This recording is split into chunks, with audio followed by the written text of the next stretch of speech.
暴风雪在山谷怒吼，年轻的维迪亚蜷缩在山洞，冷极而全身颤抖。酥油灯已灭，黑暗的洞穴无息无声。维迪亚跪坐在冰冻的岩地，忽然想起书中湿婆的舞姿，以动为静，以毁为生。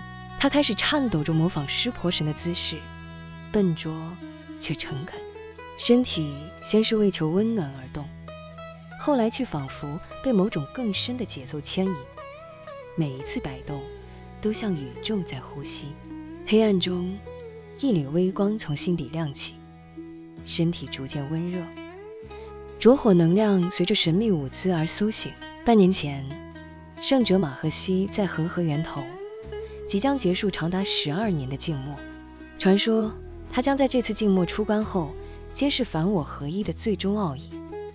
维迪亚的老师临终前紧握他的手说，你必须见到圣者，去那里不是为了听，而是为了成为。当时的维迪亚并没听懂这句话，他心想，若真理为真，必能经得起辩论。他准备了108个问题，要挑战圣者。在他看来，真理是一场可胜可负的论战。他以为胜利即是物。维迪亚天资过人，精通6派哲学，能辩倒所有对手，却始终无法真正触碰真理。他像站在盛宴大殿外的饥渴者，隔窗望着美酒美食，却找不到入口。他的头脑是完美武器，却也是最深的牢笼。维迪亚的生活如废墟般冷寂，他的世界被拆解成概念、分类、理论，却从未真正尝到活的滋味。某日，他穿过集市，见到一位街头女艺人在跳舞。舞女旋转时的眼神，仿佛世界都跟着她的徐徐眼波流动。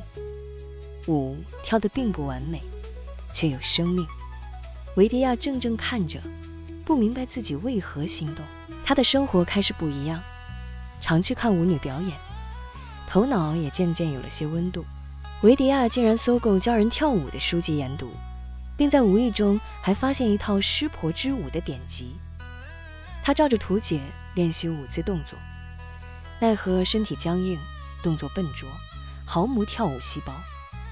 维迪亚叹了口气，读破万卷武书，仍隔着一道不可跨越的墙，难登舞技之堂。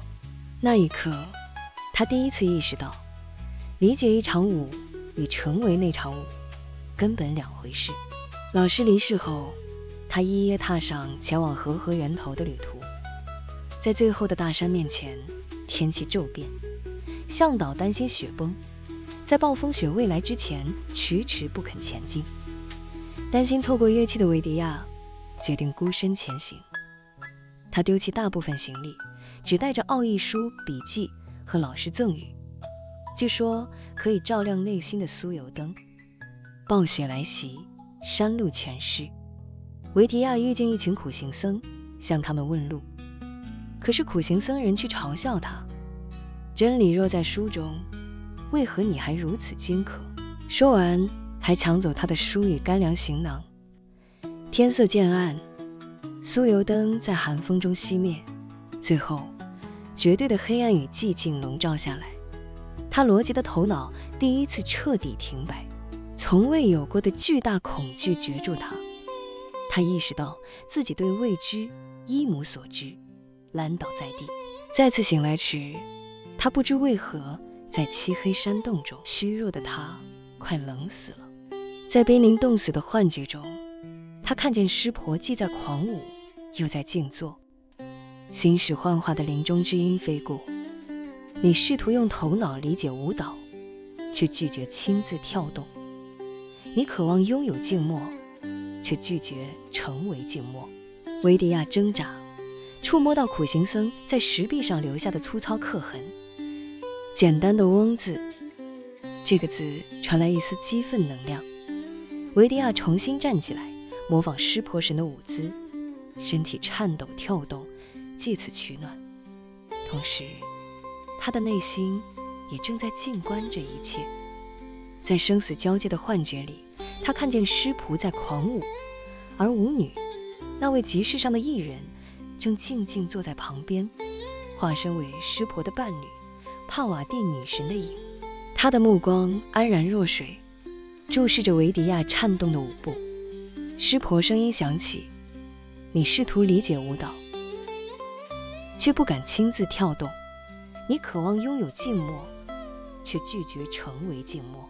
霎时，维迪亚仿佛看见，黑暗与死亡不是敌人，而是未被拥抱的真相。就在这看见的瞬间，他放弃也忘记了理解，只是单纯的存在。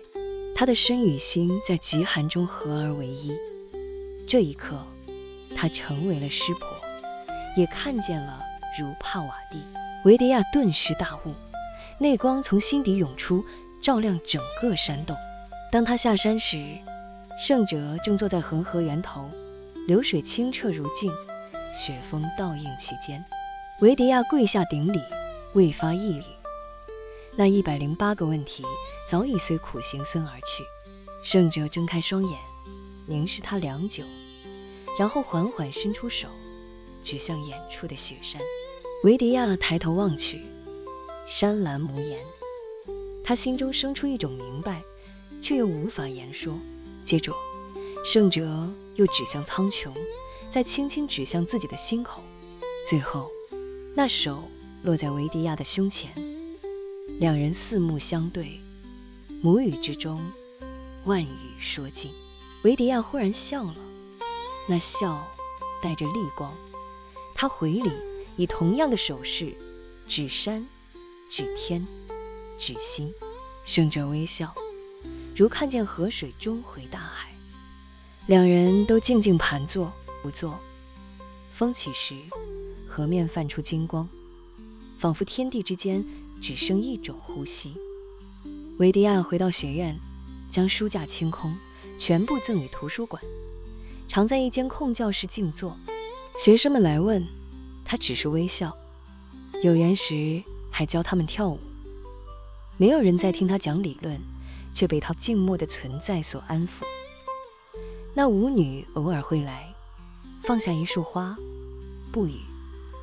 风从窗外吹入，课堂里的人全都感应到，真理不在言说之中，在自己一呼一吸的空隙之间，